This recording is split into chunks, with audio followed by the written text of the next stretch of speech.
It's the piece of police evidence that changed everything. That red phone resting between the feet of Hannah Wilson's dead body. That phone will be in my brain forever. The police photo will not only solve the Indiana University student's brutal murder, but also expose the monster who's allegedly been hunting young, beautiful co-eds around Bloomington, Indiana. The cell phone led to everything. It was like the first domino in a series of dominoes.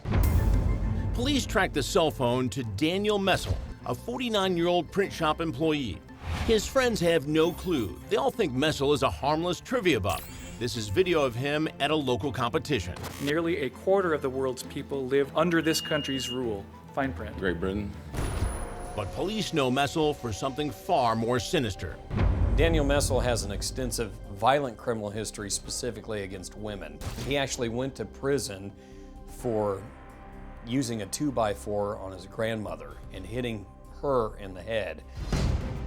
When cops pull up to Messel's house, they find his gray Kia Sportage packed, and Messel is about to load one last bag. He was walking out with a clear garbage bag full of clothes. Inside that bag, blood-soaked jeans, sneakers, and an Indiana University sweatshirt. The clothes are his. The blood is Hannah Wilson's. And inside his Kia Sportage, more grisly clues leading cops straight to Hannah. In the center console, there were about 50 strands of Hannah Wilson's hair. Daniel Messel is arrested on the spot, then charged with first-degree murder. Why I was being told that my daughter was dead, he was literally not very far away from me in the same building, getting processed. Robin Wilson and her youngest daughter Haley sit in court every single tortuous day. Robin says it was like looking into the face of the devil. It was a feeling when you look at those eyes, you were looking into the soul of pure evil. And it was, it rattled me. Prosecutor Ted Adams lays out a timeline showing how the lives of Hannah Wilson and Daniel Messel were on a collision course that terrible night. So we believe sometime after 1:05 and before 2:58 a.m. That these two individuals that had no known connections met. While Hannah is out partying with her friends, police trace Messel to Yogi's Bar. A security camera captures Messel right here with a buddy waiting for a table. They played trivia for 2 hours. They checked out, and we think it was around 11:30 p.m. Just after midnight, Hannah and her friends end up at Kilroy's Sports Bar, just a few blocks down from Yogi's. By now, Hannah's had a tad too much to drink, so her friends call a cab to take her home. Just down the street, another security camera captures Messel cruising up and down Bloomington's main drag in his Kia Sportage.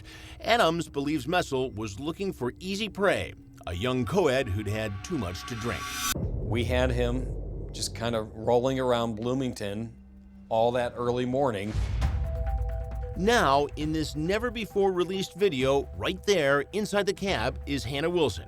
And then in a chilling split second, right here, look who's following close behind. It's Daniel Messel in his Kia Sportage. Ted Adams believes he followed Hannah home. I think at some point she realized her license was missing, and she walked out of her house to see if she maybe dropped it out there. It is my belief that Daniel Messel either offered to help or offered to give her a ride back to the bar, and I think that's how those two individuals met. Adams says blood evidence inside Messel's SUV tells its own chilling story about what happened next. It is my theory that he somehow knocked her out in the Kia Sportage. Adams believes Messel then drove Hannah, still unconscious, toward a remote, cavernous area about 18 miles outside of Bloomington, but ran into an unexpected roadblock.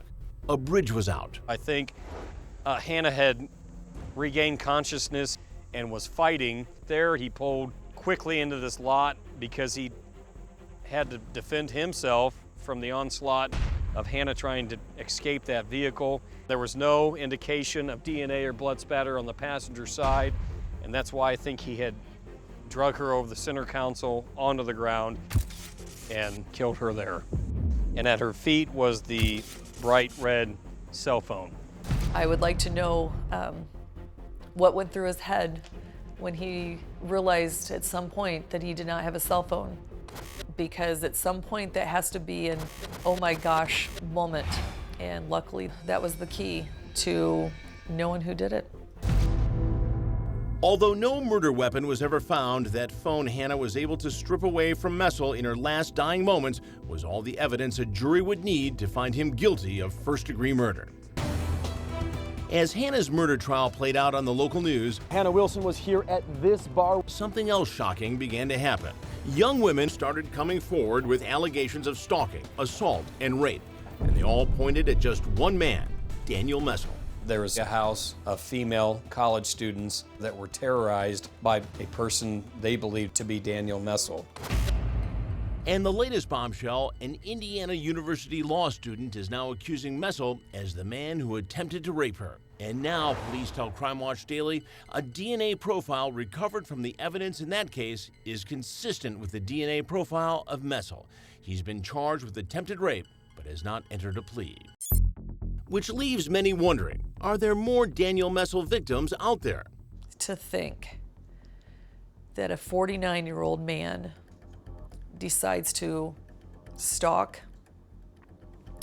and kill somebody for the very first time. In my opinion, I feel like Hannah was probably not the first. Prosecuting attorney Ted Adams is now breaking news to Crime Watch Daily.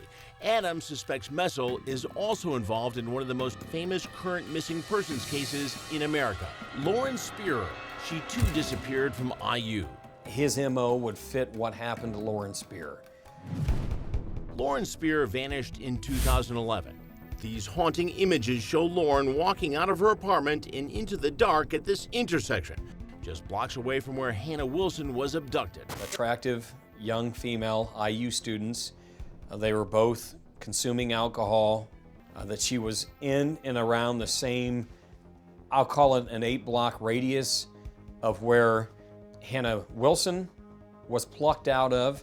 Adams also sent Crime Watch Daily these letters, 23 pages from a man named David Haden, who claims he helped Messel move Lauren Spierer's body. Adams believes Haden and Messel did prison time together in the 90s.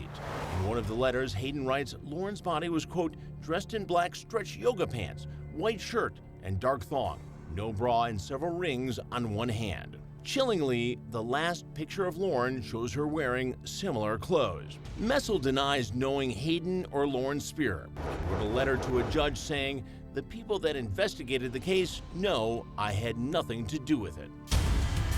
That was not part of the Lauren Spierer investigation. Well, I know that Daniel Messel was a person of interest, but I have no idea where that investigation stands as of today.